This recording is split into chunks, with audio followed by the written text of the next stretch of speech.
Most Republicans say the president's health care bill was a very bad idea. Turns out a lot of Americans agree. 46% of the people in our NBC News Wall Street Journal poll called that a bad idea, compared with 36% who said it's a good idea. Some Democrats, though, now are beginning to embrace that in their campaign advertising. Some beginning. I'm joined by Senator Gregg, a Republican from New Hampshire, also the ranking member of the Senate Budget Committee. Is this something that you're talking about, Senator, when you're out and about in New Hampshire? Is it something that voters are going to go to the polls and vote for the Senate candidates this year?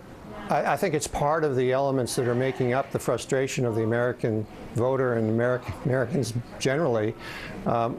What you're hearing a lot of is the real concern about the size of the government, the deficit, the debt, and the fact that for the first time probably in our history as a nation, we may end up passing on to our kids a nation which is less prosperous than the one we have today. And people find that to be unacceptable, which it is under the American culture. We always pass on a stronger and better and more prosperous nation. And they see the health care plan as passed by the Congress and supported by the president as being part of the reason that you're driving this massive debt and deficit in the out year, and you have this extraordinary expansion in government which has occurred under this administration and this Congress. And what happens with health care does affect a lot of other things. It affects education. If students are sick, they can't be in school. If teachers are sick, they're not there teaching. If you're sick, you can't be at work working. It has further implications than just what kind of health care people get or don't get. But when you're looking at our poll, most people even those who say it's a bad idea, most people want to give this law a chance. 52% said give the law a chance. 45% say repeal and start over. But you have said repealing this law is not a good idea.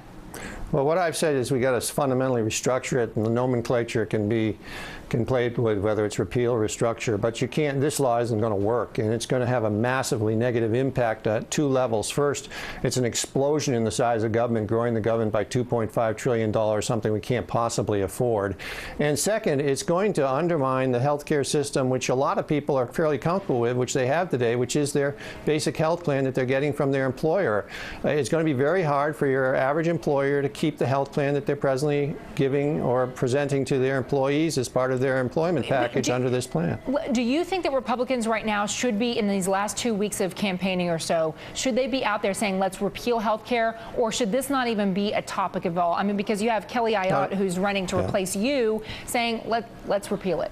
Repeal it and replace it is the term that's being used, and that's an I think that's accurate. I mean, I call it restructure it dramatically, but you can call it repeal and replace it if you wish. But the fact is that the bill that passed the Congress was a disaster for our country at all sorts of different levels, and especially for the average American who wants to get a decent health care plan and who doesn't want to end up passing on to their kids a massive government that's going to create huge debt for them. Senator Gregg, it's always good to see you, sir. Thank you for your time. Thank you, Contessa. Thanks for having me on.